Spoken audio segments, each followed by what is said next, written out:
Thank you so much. মানে হলুদ গোলাপ যে আমার পছন্দ, আপনি জানেন কি করে? পছন্দের আরো অনেক কিছুই জানার চেষ্টা করছি।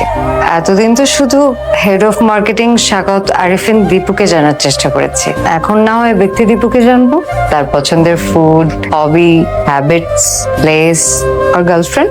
গার্লফ্রেন্ড? গার্লফ্রেন্ড থাকলে তো বের হয়েই যাবে। By the way, have a nice day. Same to you ma'am. Ma'am? Sorry boss. Boss? Actually আমরা তো অফিসে এন্ড ইউ আর মাই বস। ওকে। এটা কেমনে সম্ভব? তানিশা বলে দীপুরে ফুল দিছে। মাত্র তো ফুল, আর কত কিছু দেখবো। মানে কি? মানুষের কাছে বয়স তো কালে কালে কম হয় না, কত কিছু তো দেখলাম। আমাদের তানিশা ম্যাম 3 দিন অফিসটারে ড্রয়িং রুম বানা ফেলাইতেছে, যখন যা খুশি তাই করতেছে। না না না না না, এই দীপুরে কিন্তু অফিস থেকে বাইর করতে হইব। ওই মিয়া, দীপু কি? দীপু স্যার বলো। কি? আমি ওই ফাজিলটারে সার ডাকুম? How it possible? এখন তো স্যার ডাকতে হইতেছে, কদিন পরে কিন্তু দুলাভাইও ডাকতে হইতে পারে।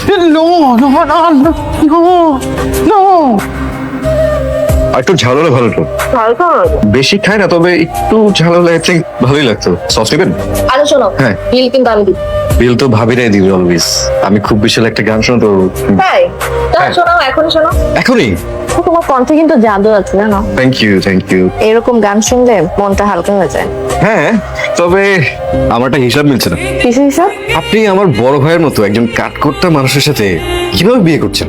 আরে তার না আছে টক, না আছে মিষ্টি, এটা কিভাবে সম্ভব বলুন তো? শোনো অপু, মিষ্টি রসের মধ্যে ভিজালে সবকিছু মিষ্টি হয়ে যায়, কিন্তু জীবনটা তো শুধু মিষ্টি দিয়ে চলে না। টক, ঝাল, তিতা সবকিছু মিলিয়ে দিই। পড়ালেখা কোনো মিষ্টি হয়নি। আমি just এটা দেখবো আপনি আমার ভাইয়ের মতো একজনের সাথে কাঠখোট্টা মানুষের সাথে কিভাবে বিয়ে করে থাকেন, আমি এটা এনজয় করবো।